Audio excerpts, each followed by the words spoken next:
Hello, everybody, and welcome to my presentation. So today is a very interesting topic, and it's about performance. So my name is Ruben. See if this works. Yeah. I am a senior engineer at American Express, and this is my Twitter handle if you want to give me a follow. So what do I do at American Express? Well, I am part of a team that maintains a Micro-Frontends framework called OneApp. It's like a meta framework that we use at American Express.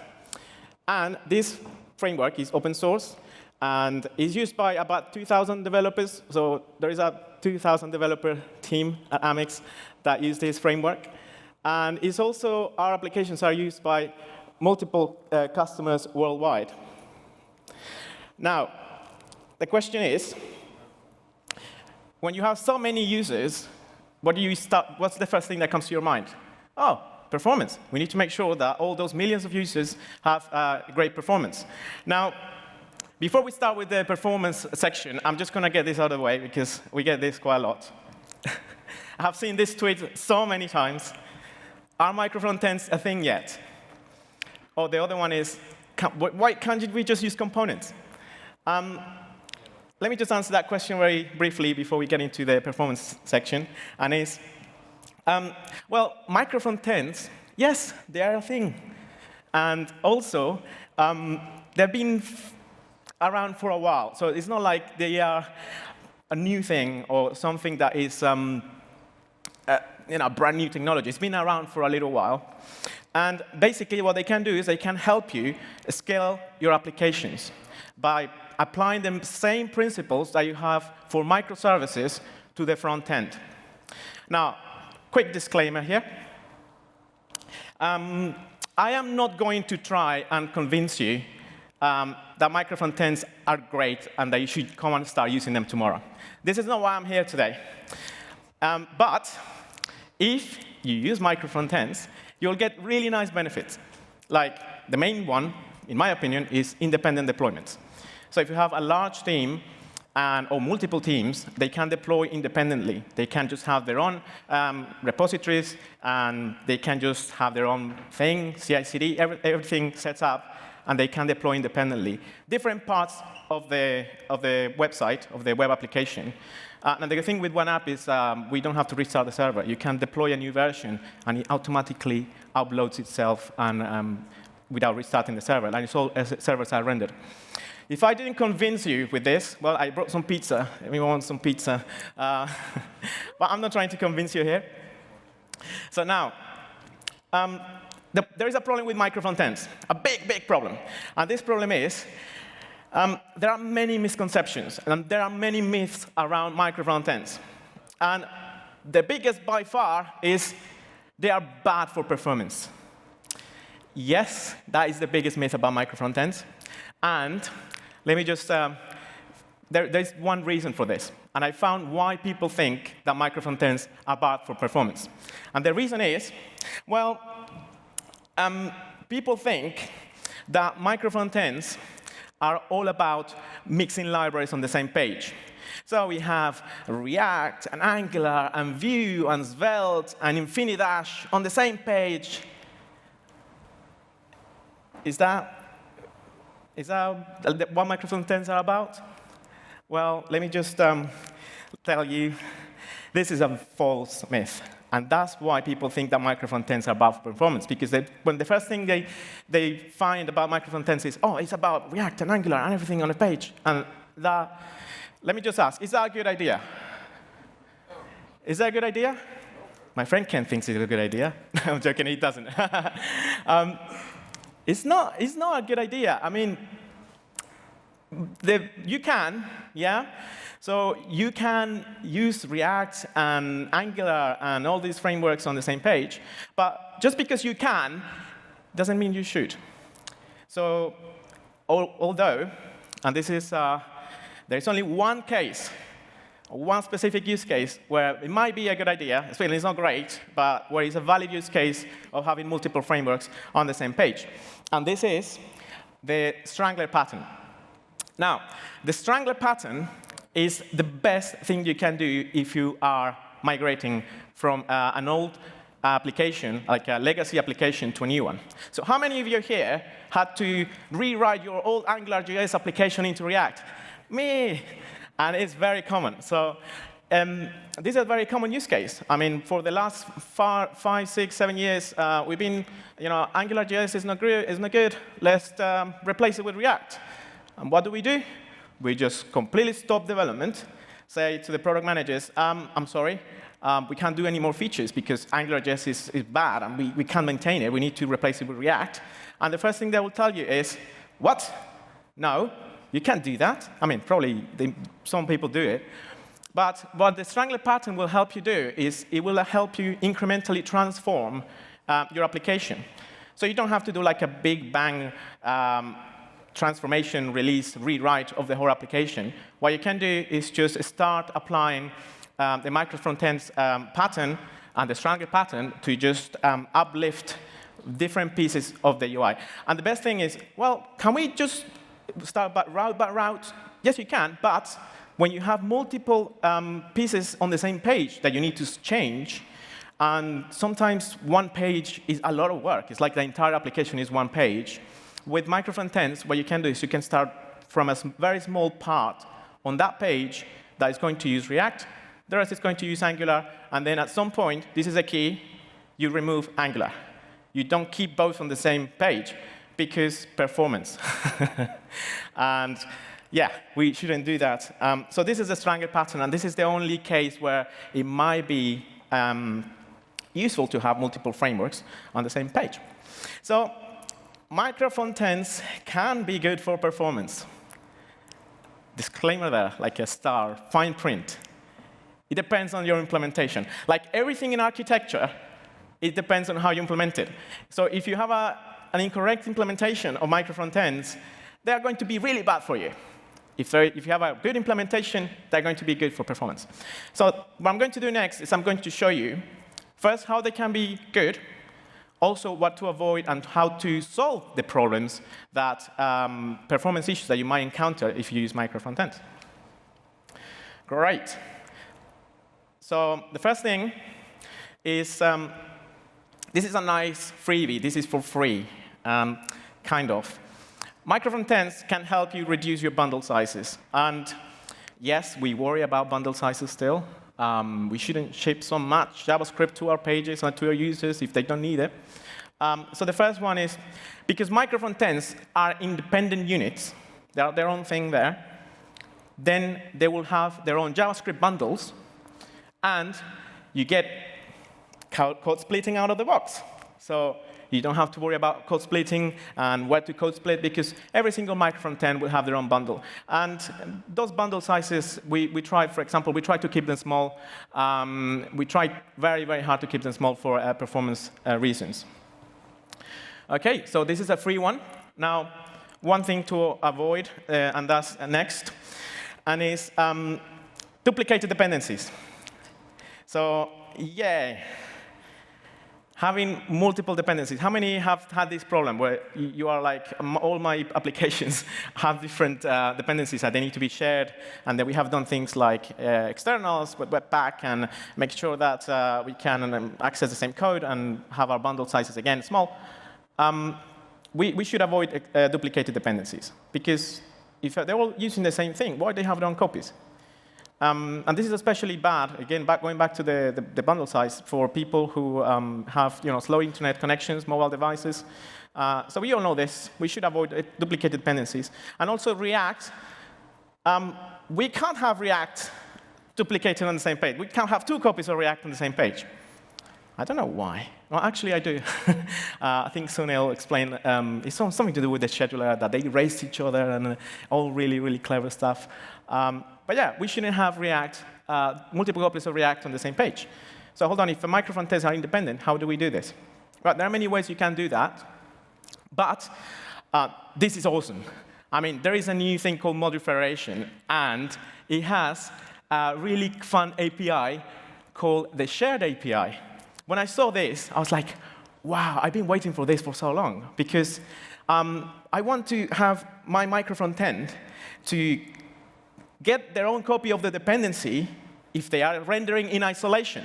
So if you are rendering in isolation, you need your own copy, because you don't have any containers, you don't have any application providing that dependency, so you need your own copy of React. Now, let's say that we have a second module, and that second module, or Micro-Frontend, they also need React, and React DOM, and also my shared library or whatever. So what happens is, if I'm rendering in isolation, fine, get me my copy of React.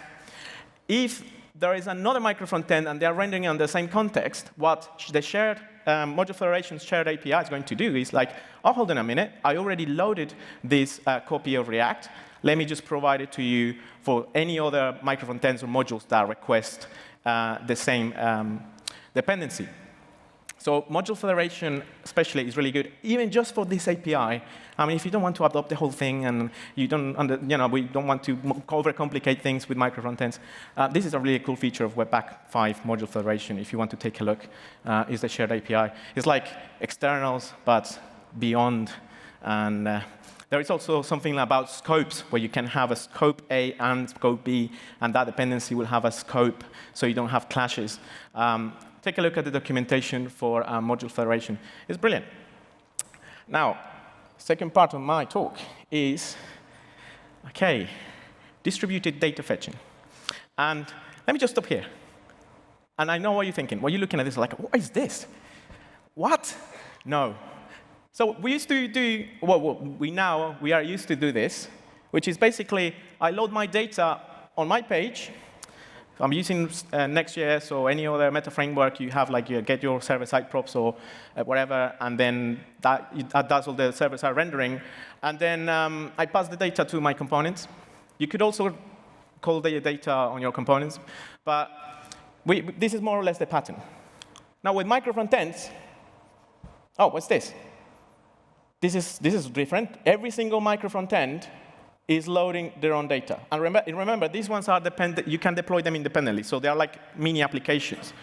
And before you shoot me and say, what is this? This is not right. Let me just explain why. Why each Micro-Frontend is loading their own data is because they need to be independent.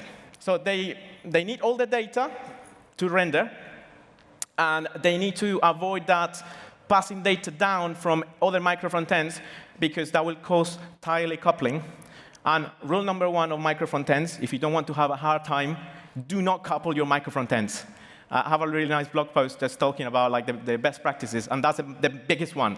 If you start coupling your Micro-Frontends, you stop having all the benefits, and you end up with the hated distributed monolith, which is a mess. Nobody knows what it does. And if you change something, it breaks everywhere else. And that's completely the opposite of what Micro-Frontends are about. So if we keep them independent, which means they load their own data, so we can reuse them everywhere. And that's one of the other benefits of Micro-Frontends, is that they are portable and reusable.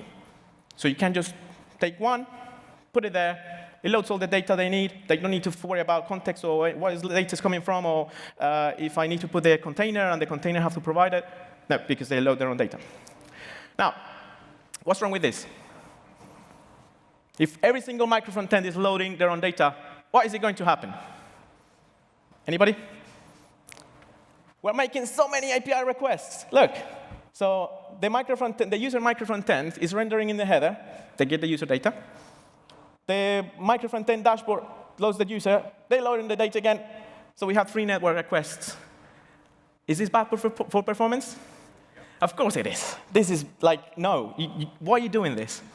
So we came up with a solution at Amex, which was, OK, let's do a distributed share cache. How is this different from a normal cache? Is that, like I explained with module federation, for example, if you are rendering your Micro-Frontend in isolation, they get their own thing, their own cache. But we have a place where if any of the Micro-Frontends have also requested the same data, be like, oh, hold on, I'm not going to make that API request. I'm just going to give you the cache. Pretty standard caching stuff. So we created this very, very basic fetching library. It's very, very, I mean, it's not basic, it's simple. It's basically a wrapper around fetch. and it's got React hooks. And that's it. Well, actually, it's not. It has the caching layer. It was the simplest solution that we could find, because we could have over-engineered and tried to find these many different solutions. I mean, this is not the only solution, by the way. This is what we did. So there are, you probably, I can feel that some of the questions will be, oh, can you use that or that? Yes, you can. But at Amex, we felt we need something very simple. So shall we just wrap fetch around the hooks and then put a shared cache on top? And yeah, it fixed our problem with multiple API calls on the same page. Now, this is the part that I always say to people, before we go to the conclusion, I have like a demo. But yeah, it wasn't working like 20 minutes ago. So if it breaks, I always tell people, you should record your demos. Live coding is not good. And here I am doing live coding. OK, so can you all see? Yep, that's perfect. So we have a nice, very basic micro-frontend setup here. We have our user micro-frontend. And usually it renders on the header, or you have header micro-frontend. By the way, the most common use case for micro-frontends, the most common that I heard is header and footer. Yeah, you don't need it for anything else. That's probably your case. There are more advanced cases for large-scale companies. But if you have your company got a team that is doing the header, and the header is so complicated, and the footer is so complicated, they have so many different things, and you want to make sure that all your other teams have the same version of the header and the footer, micro-frontends will be a good idea if you want to implement it. And then keep it simple. It doesn't have to be complicated. This is another myth about micro-frontends. They don't have to be complicated. You can even start with iframes. I'm not saying go and use iframes, but it can be just iframes. So we have this very basic setup here with a header with some user, and I have some films. And you can see that the user micro-frontend is rendering inside the films again, because why not? I want the user again there. And I cannot pass the data down from here to there, because I'm entirely coupling my user micro-frontend with my films micro-frontend, and we all know now that that's bad. We shouldn't do that. So let's see what happens. So if I make this request, and it doesn't work, oh dear. Hold on, let's restart the server. This is what I was worrying about. Yeah, I think it's the Wi-Fi. There we go. So let me just do that again. Clear the network. What is that? That's no good. We have 1, 2, 3, 4, 5 different API requests. Yeah, I don't want that, because all my micro-frontends are just loading the same data, and they're just making different requests on the client. Now, let's go to our VS Code. And the first thing that we have is we have a provider. I don't want to go into the details, because, I mean, this is just a demo. I'm not going to say, go on, this is how you use Fetch, and all this is API and everything. And you can have a look. It's open source. But it's basically a React context. But the difference with this React context is it works across multiple environments. So it's like you have different micro-frontends that have their own context, and we just make sure that there's one only true context that keeps all the cache in sync. So what happens when I do that? Let's clear the fetch network tab. That's much better. OK, we only have 2 API requests. So we are going to get the user. We're going to get the films. And hold on, I already had the user data. So just give me the cache. Sounds good. Now, yeah, this is basic stuff. Like, the main strength of our micro-frontend framework is server-side rendering. And one thing that is really hard on micro-frontends is server-side rendering. Man, that is really, really hard. Like, getting server-side rendering with micro-frontends working is absolutely hard. And there are so many, the creator of module federation, Zach, he's trying to make it work with Next module federation. It's really hard. I think he managed to do it. So let's enable server-side rendering. So again, I'm not going to explain this. This is just like our version of get server-side props, so get your data from the server. I'm making the same API call on the server and on the client. And see what happens. Drum roll. Oh, nothing happened. Hold on.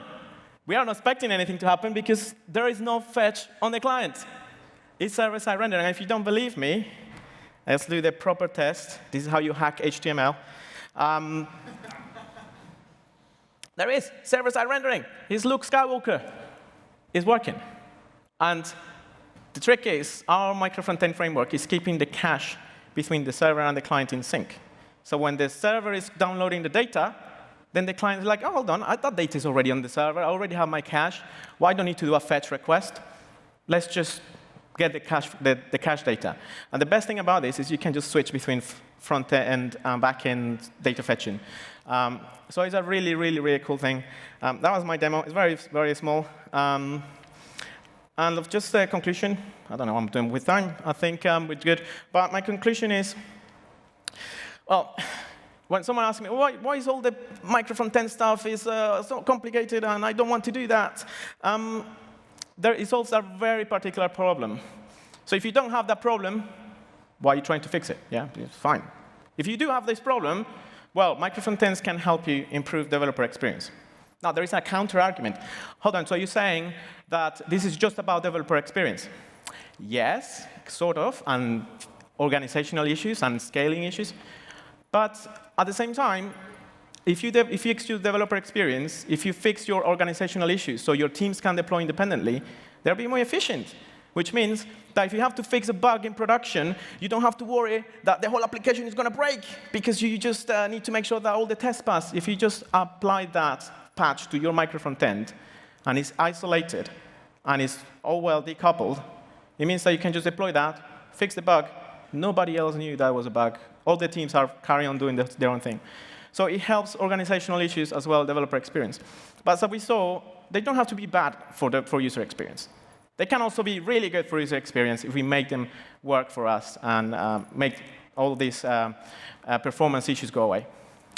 And ta-da, this is me. Thank you very much. Yes. Awesome.